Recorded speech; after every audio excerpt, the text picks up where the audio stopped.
요즘 전례 없는 사건이라는 말 정말 많이 들리지 않나요? 오늘은 바로 이렇게 예측이 불가능해 보이는 극단적인 사건들 속에 숨어 있는 통계적인 규칙을 파헤쳐보는 극단값 이론, EVT에 대해 한번 이야기해 보려고 합니다. 가만히 한번 생각해 보세요. 100년 만의 폭우라던가 역사상 최악의 주가 폭락 같은 거요. 이런 헤드라인 어쩐지 좀 익숙하지 않으세요? 분명 평생에 한 번 겪을까 말까 한 재앙이라고 하는데 도대체 왜 이렇게 자주 일어나는 것처럼 느껴지는 걸까요?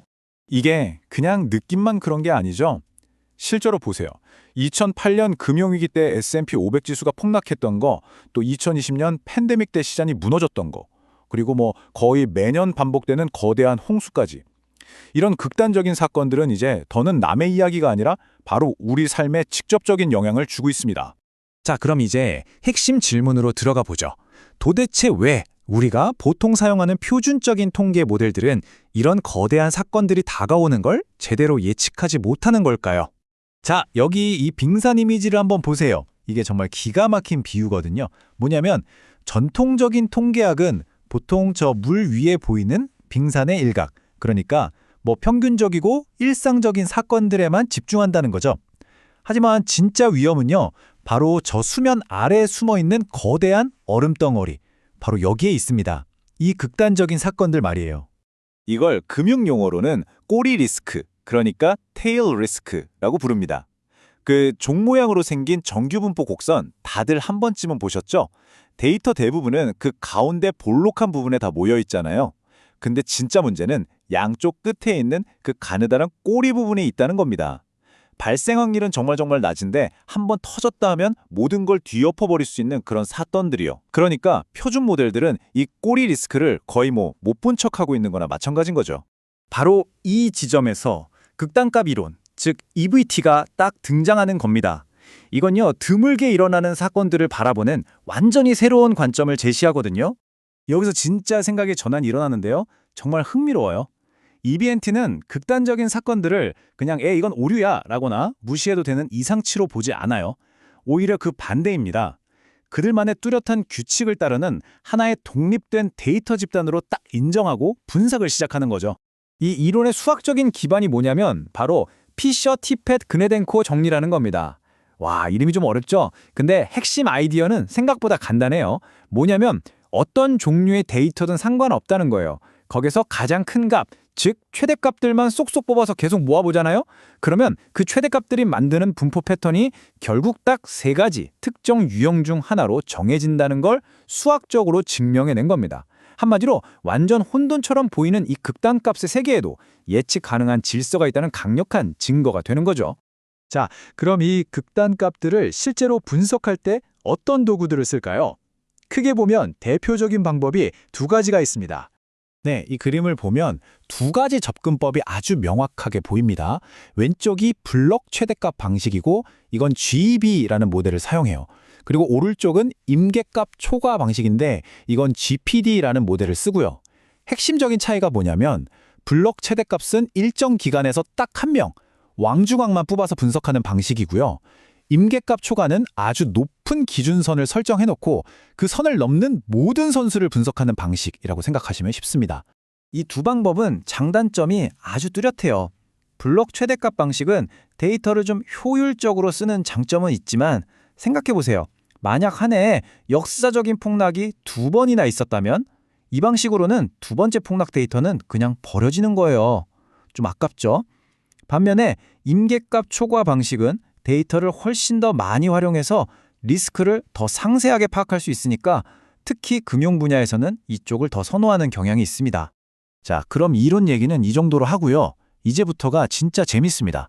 이 강력한 도구가 금융이나 공학 같은 현실 세계에서 실제로 어떻게 판도를 바꾸고 있는지 구체적인 사례를 보면서 한번 확인해 보죠. 자, 첫 번째는 금융시장의 심장부라고 할 수 있는 S&P 500 지수입니다. 무려 35년치의 방대한 데이터를 가지고 EVT를 이용해서 이 시장에 숨어있는 리스크를 분석한 사례를 한번 들여다볼게요. 이 결과 정말 놀랍지 않나요? 이 표가 뭐냐면요.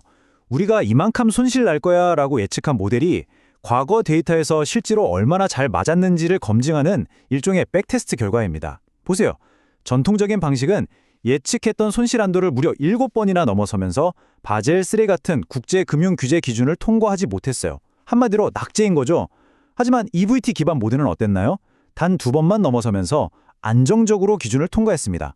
정말 극적인 차이죠. 한국은행 자료를 보면 이 차이가 더 명확하게 드러납니다.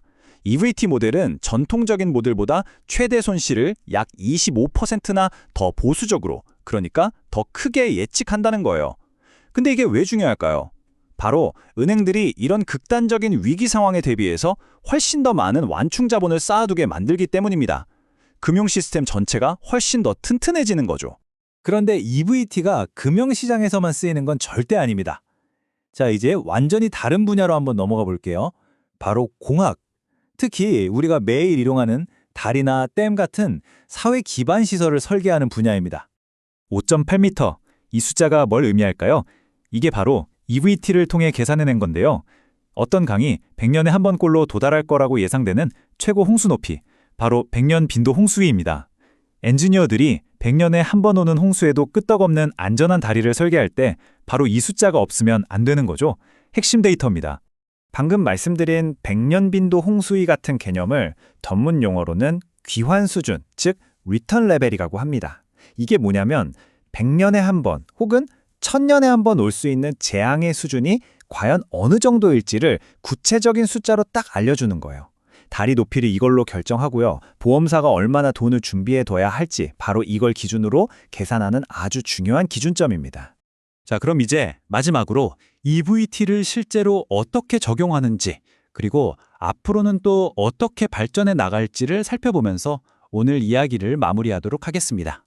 보시는 것처럼 분석가가 EVT를 적용하는 과정은 아주 체계적입니다. 그냥 대충 감으로 하는 게 아니에요. 먼저 데이터를 모아서 깨끗하게 정리하고 상황에 맞는 모델을 고릅니다. 그리고 수학적으로 파라미터를 추정한 다음에 이 모델이 데이터를 잘 설명하는지 꼼꼼하게 진단하죠. 이 모든 과정을 거친 후에야 비로소 최종적인 리스크를 계산하게 됩니다. 결코 주먹구구식으로 이루어지는 과정이 아니라는 거죠. 그리고 EVT는 과거의 데이터에만 머물러 있지 않습니다. 21세기의 새로운 리스크에도 아주 발빠르게 적응하고 있어요. 여기 보시는 것처럼 엄청난 변동성을 가진 암호화폐 시장의 리스크를 모델링하는 이른바 크립토 EVT 같은 새로운 분야도 아주 활발하게 연구되고 있습니다. 미래는 훨씬 더 흥미진진합니다. 인공지능이랑 결합해서 리스크 기준선을 실시간으로 막 조정하기도 하고요. 전통적인 금융 리스크보다 훨씬 예측하기 어려운 사이버 공격의 피해 규모를 추정하는 데에도 쓰이고 있습니다.